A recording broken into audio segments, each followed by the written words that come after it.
शुरुआत इस वक्त की अहम खबर के साथ जो कि गुजरात से है। गुजरात के भरूच से बीजेपी के रुकने पार्लिमान मनसुख वसावा ने पार्टी से इस्तीफा दे दिया है। उन्होंने जल्द ही लोकसभा की रुकनीयत से भी इस्तीफा देने की बात कही है। उन्होंने गुजरात बीजेपी सदर CR पाटिल को अपना इस्तीफा सौंप दिया है। जराये के मुताबिक मनसुख वसावा ने खत में लिखा है कि उनकी गलतियों की वजह से पार्टी को नुकसान ना हो, इसलिए वो इस्तीफा दे रहे हैं। मनसुख वसावा अपने बयानात के लिए सुर्खियों में रहे हैं। वज़ीर आला विजय रूपानी को लिखे खत में उन्होंने रियासत में आदिवासी खवातीन की स्मगलिंग की बात कही थी। मनसुख वसावा के इस्तीफे पर पार्टी के रियासती सदर CR पाटिल ने कहा कि कुछ मामलों पर मनसुख वसावा को नाराजगी है, हम उन्हें मना लेंगे। और चलिए सीधे रुख करेंगे हमारे नुमाइंदे मयूर का। मयूर, आपसे जानना चाहेंगे, मनसुख वसावा ने इस्तीफा दे दिया है, नाराजगी आखिर किस बात पर थी? जी बिल्कुल, मनसुख वसावा भरूच के सांसद हैं और खास करके बात करें तो उनके जो लोकसभा विस्तार है उनके प्रश्नों को लेके वो काफी बार चर्चे में आते हैं और इसलिए ही उन्होंने जो इस्तीफा है वो पार्टी में से देने की बात की और प्रदेश अध्यक्ष CR पाटिल को इस्तीफा दिया है। खास कर अगर बात की जाए तो इको सेंसिटिव जोन उनके जो लोकसभा विस्तार है एरिया है उसमें आता है और उसके लेके उन्होंने इस्तीफा दिया है। साथ ही मुख्यमंत्री को भी उन्होंने बार बार इनके बारे में रजूआत की थी, लेकिन उनको सुना नहीं गया था और इसलिए उन्होंने इस्तीफा दिया है। लेकिन पार्टी अध्यक्ष CR पाटिल ने भी बताया है कि उनकी नाराजगी है वो काम को लेके है और वो जल्द ही सुलझाई जाएगी और उनकी जो नाराजगी है वो समाप्त की जाएगी। अभी तक मयूर यानी कि उनको मनाने की कोशिशों की बात भी पार्टी की तरफ से की जा रही है? जी बिल्कुल, पार्टी अध्यक्ष CR पाटिल ने बताया कि उनके साथ बात की जाएगी, उनकी जो भी समस्या है, उनके मत विस्तार की जो भी समस्या है वो दूर की जाएगी और उनको मना लिया जाएगा। जी मयूर, बहुत बहुत शुक्रिया अदा करना चाहेंगे आपका तमाम तर जानकारी के लिए। और इस वक्त की अहम खबर आपको दे दें, लखनऊ से ये खबर आ रही है। समाजवादी पार्टी के सरबराह अखिलेश यादव की प्रेस कॉन्फ्रेंस और इस प्रेस कॉन्फ्रेंस में कई अहम चेहरों की समाजवादी पार्टी में शमूलियत हुई। मुनव्वर राना की बेटी सुमैया राना ने भी समाजवादी पार्टी ज्वाइन कर ली है, समाजवादी पार्टी में शमूलियत इख्तियार कर ली है। तो अहम खबर, समाजवादी पार्टी के सरबराह अखिलेश यादव की प्रेस कॉन्फ्रेंस, जिसमें कई अहम चेहरों की समाजवादी पार्टी में शमूलियत हुई और मुनव्वर राना की बेटी सुमैया राना ने भी समाजवादी पार्टी में शमूलियत इख्तियार कर ली।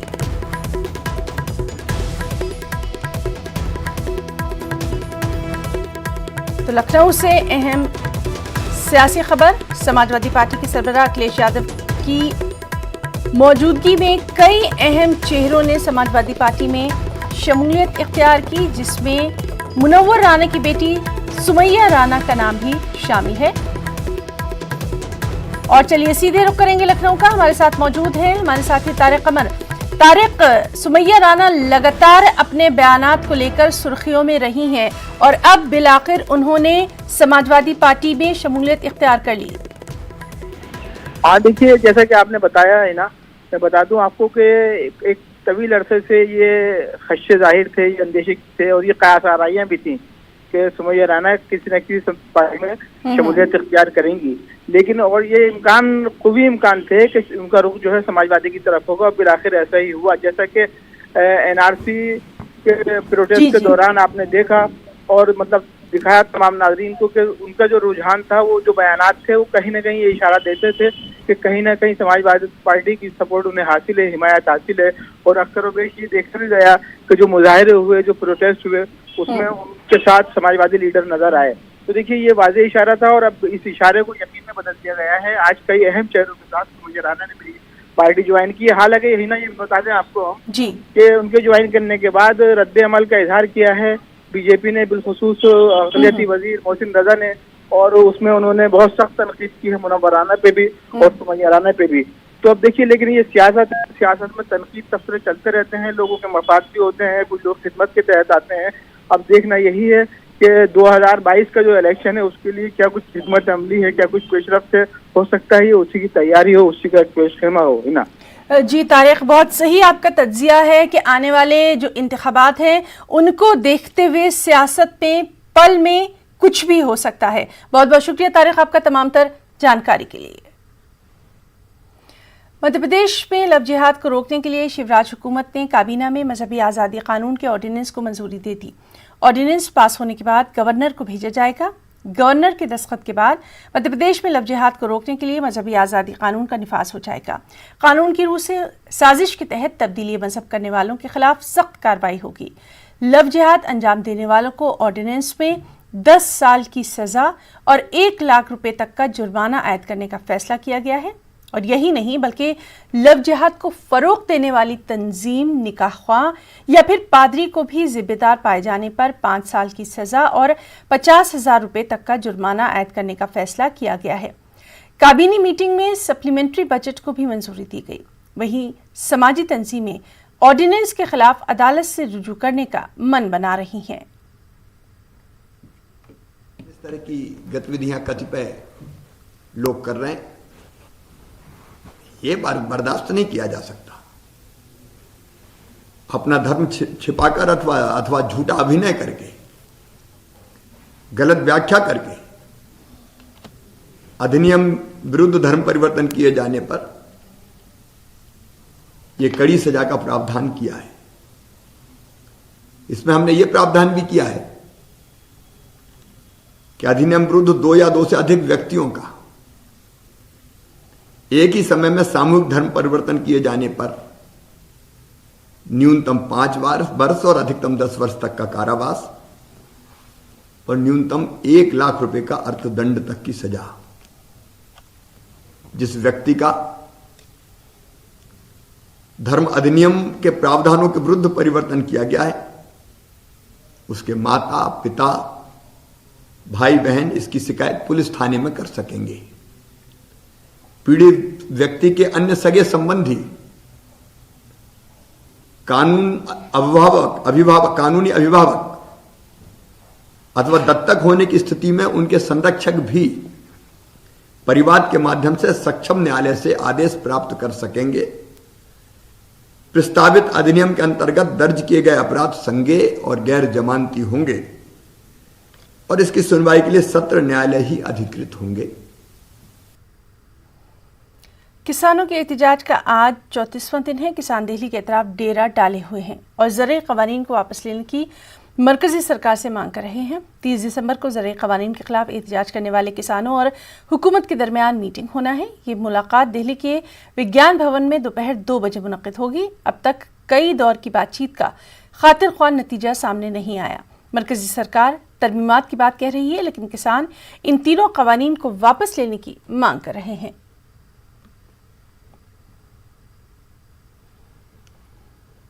और बीजेपी के कौमी तर्जुमान शाहनवाज हुसैन कल हुकूमत और किसानों के दरमियान होने वाली बातचीत को लेकर पुरुम्मीद है। उन्होंने कहा कि किसी भी मसले का हल बातचीत से ही निकलेगा। हमारे नुमाइंदे पवन गौड़ ने शाहनवाज हुसैन से खास बातचीत की।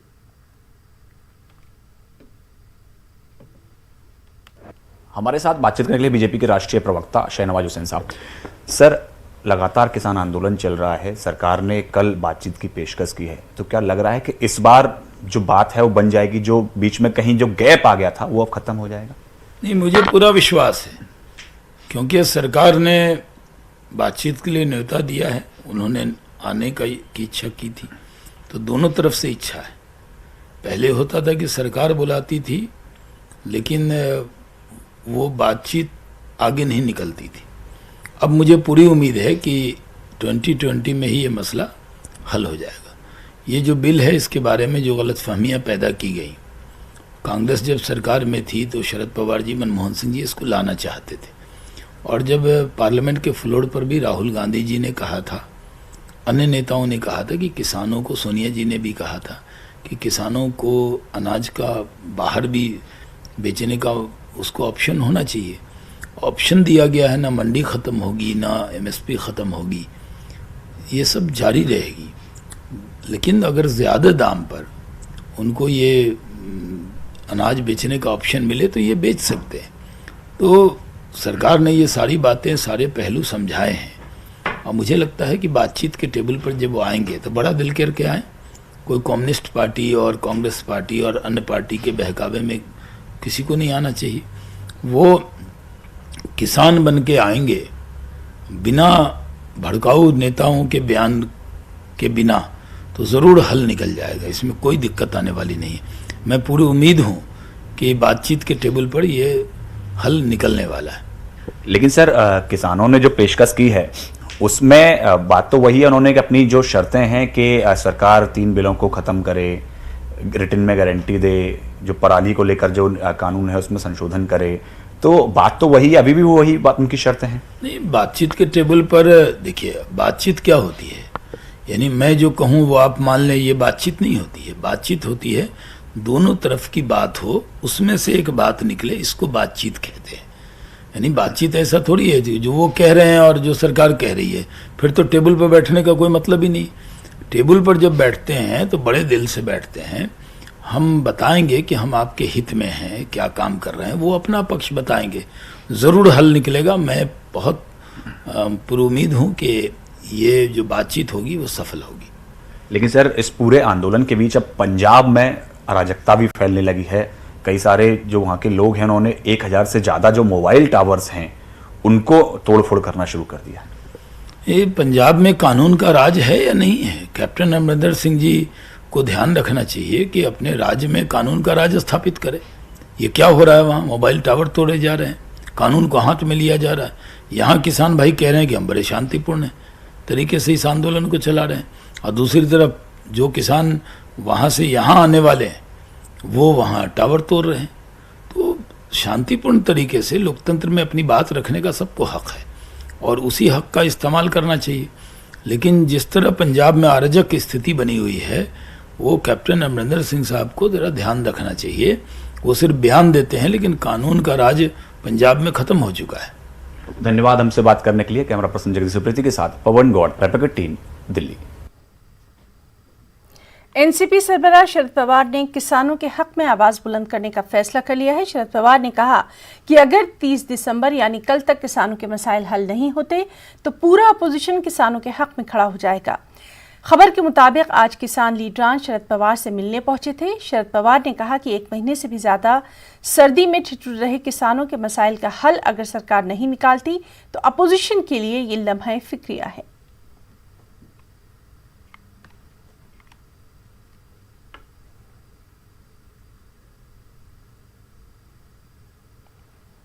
और वहीं पटना में ज़रई किसानों की मनसूखी की मांग करते हुए किसानों ने मार्च किया। किसानों को राजभवन तक बढ़ने से पुलिस ने रोक दिया, जिस पर एहतजाजियों और पुलिस में झड़प देखी गई। पुलिस ने एहतजाजियों को कंट्रोल में करने के लिए लाठीचार्ज किया।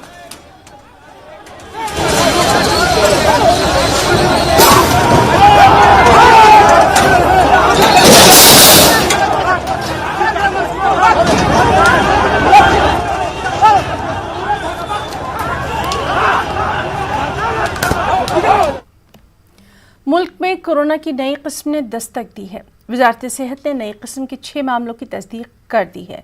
3 मामले बेंगलुरु में हुए जांच के बाद सामने आए, जबकि 2 मामले हैदराबाद और 1 मामला पुणे में जांच के बाद सामने आया। वजारत सेहत के मुताबिक बरतानिया से वापस आने वाले 6 अफराद को अलग थलग कर दिया गया है। वजारत के मुताबिक 25 नवंबर से 23 दिसंबर के बीच 33,000 मुसाफिर बरतानिया से आए हैं। वापस आने वालों में से अब तक 114 कोरोना पॉजिटिव पाए गए हैं।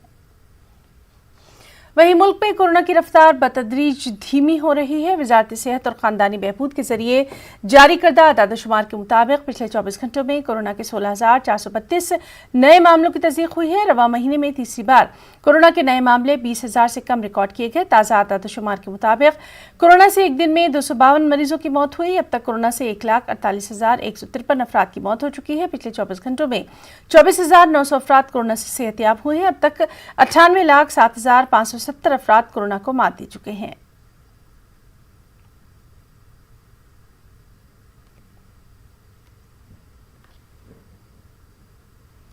कोरोना वबा के दौरान बाहमी इमदाद और इन्हिसार का जज्बा मुस्तहकम हुआ है।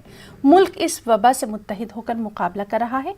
टीकाकारी के ऐलान के बाद हम बेहतर ताउन करें जिससे हम कोरोना को मात देने की जानिब कदम बढ़ा सकें।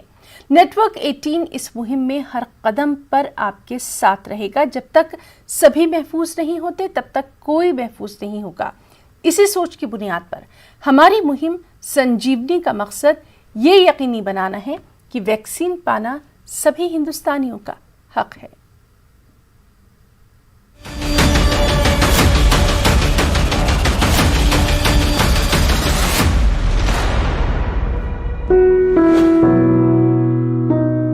स्टार रजनीकांत सियासी पार्टी नहीं बनाएंगे। ट्वीट करके उन्होंने इस बात की जानकारी दी और अपनी खराबी सेहत का हवाला दिया। रजनीकांत ने कहा कि वो लोगों के लिए काम करते रहेंगे। ख्याल रहे कि रजनीकांत ने 31 दिसंबर को पार्टी तश्कील देने की बात कही थी।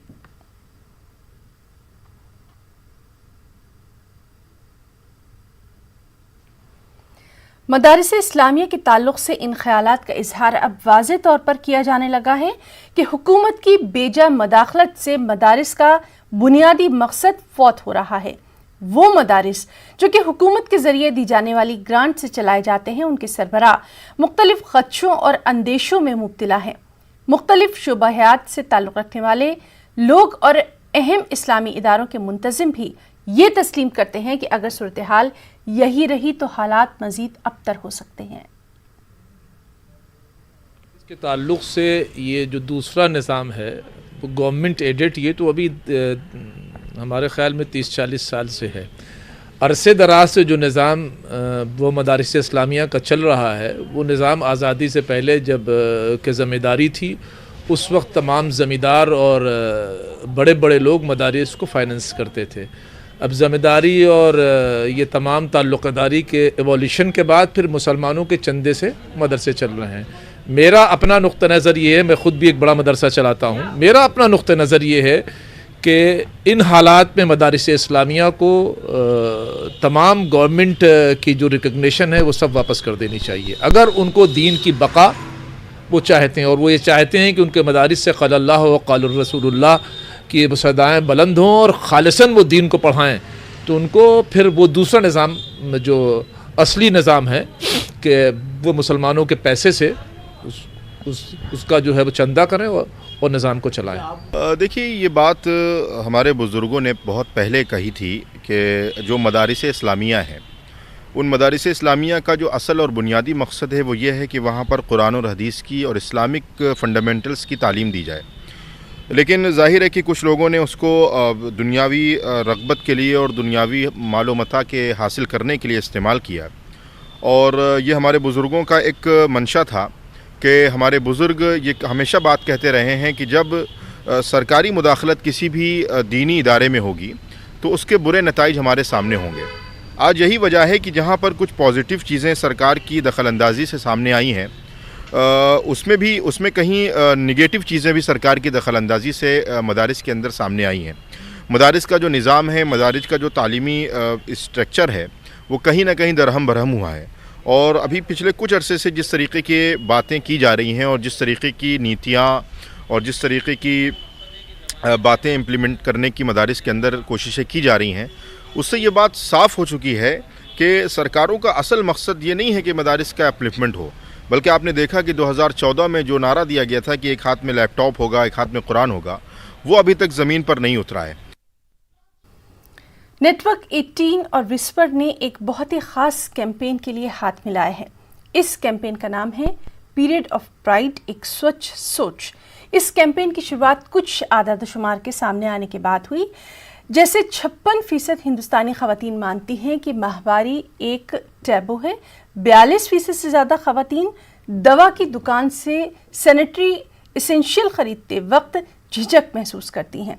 38% ख़वातीन ने अपनी माहवारी को पहली मरतबा ज़ख़म या बीमारी बताया था।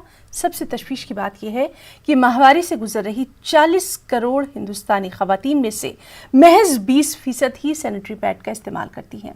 इस कैंपेन का मकसद है नौजवान नस्ल को माहवारी से मुताल्लिक़ ज़्यादा से ज़्यादा जानकारी देना और सेहत से मुताल्लिक़ एहतियात के बारे में बेदार करना। Network 18 and Whisper have joined hands for Period of Pride. Ek Swachh Soch. It's time to drive the change. There is an urgent need for a change on how we can look at menstruation differently and its management. 1 in every 5 girls in India actually drops out of school at her puberty for the simple reason that she doesn't have the right education about periods. Her school curriculum में ये conversation आए क्योंकि future generation ही बदलाव लाएंगे ना. And to start this campaign that looks at normalizing menstruation and educating girls and boys about periods, the Honorable Minister of Education, Dr. Ramesh Pokhriyal, is lending support to this initiative. लड़ाकू विमान चलाने से लेकर के और Everest चोटी की फतह करने तक कौन सा क्षेत्र है जिसपे बेटियां पहली पंक्ति में खड़ी होकर के और अपना योगदान नहीं देती हैं. अब उनकी बहुत सारी समस्याएं हैं, परेशानियां हैं. उन परेशानियों और समस्याओं को ये पूरा समाज, जो परिवार का व्यक्ति और समाज के लोग हम यदि महसूस करें तो उसमें कई गुना ताकत और बढ़ जाएगी.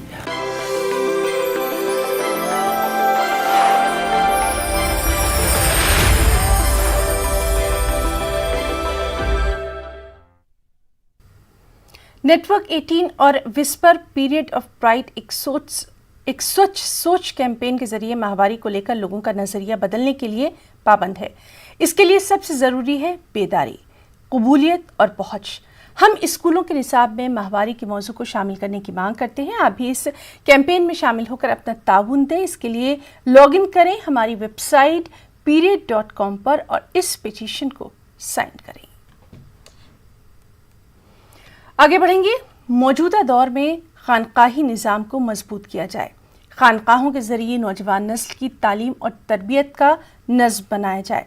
इन ख्यालात का इजहार बेंगलुरु में हज़रत लकर शाह वली के खानकाह में मुनक़दा इजलास में किया गया.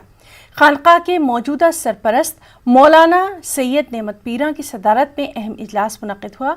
इस इजलास में कहा गया कि मुशाइक़ीन का मुकाम काफ़ी बुलंद-बाला है, लेकिन आम तौर पर सियासी फ़ायदा हासिल करने के लिए मुशाइक़ीन का इस्तेमाल और इस्तेहसाल किया जाता रहा है. इन हालात में मुशाइक़ीन पूरी जिम्मेदारी के साथ अपनी खिदमत अंजाम दें. मुख्तलिफ शहरों से आए मुशाइक़ीन ने दरगाह हज़रत लकर शाह खानकाह की मरकज़ी हैसियत को दोबारा बहाल करने की भी अपील की. देखिए, पहली बात यह है कि मेरे वालिद बुजुर्गवार पीर तरीक़त मौलाना शमशुल हक साहब रहमतुल्लाह अलैह 12 साल पहले ये कमेटी बना चुके थे. उसके अंदर जो है कई बड़े बड़े मशाइख़ीन बेंगलोर के आए हुए थे. उनके अंदर कमेटी बनी और ओहदे भी दिए गए, मगर काम नहीं हुआ.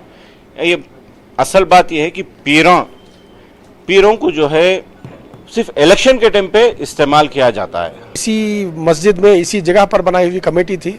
इसको जिंदा करना है और इसको दोबारा अपने मिशन पर कायम होना है. इसकी मरकजियत को जिंदा करना है जो अभी भी कायम है, लेकिन उसकी वो चाशनी, वो खूबसूरती इसकी अभी बाकी नहीं. इसको वापस लाने के लिए जितनी कोशिशें हो सके इत्तेहाद और इत्तेफाक के साथ मशाइखीन, उलमाए कराम और तमाम जो है आवाम के सामने इसकी मरकजियत को साबित करना है. आशा लोग पैदल चलते हुए खानखाओं तक आते थे, पीरान तरीक़त से मिलते थे, उनकी मन्नतें मुरादें चाहते थे जो पूरी हुआ करती थी. आज क्या नहीं है, आज ये साइंटिफिक हाईटेक दौर में क्या हमारे पास ऐसे खानखाएँ नहीं हैं, ऐसे पीरान तरीक़त नहीं हैं. आज जो इस खानखाह में बैठेंगे ये गौसे पाक के आल की खानखाह है लक्कड़ शाह.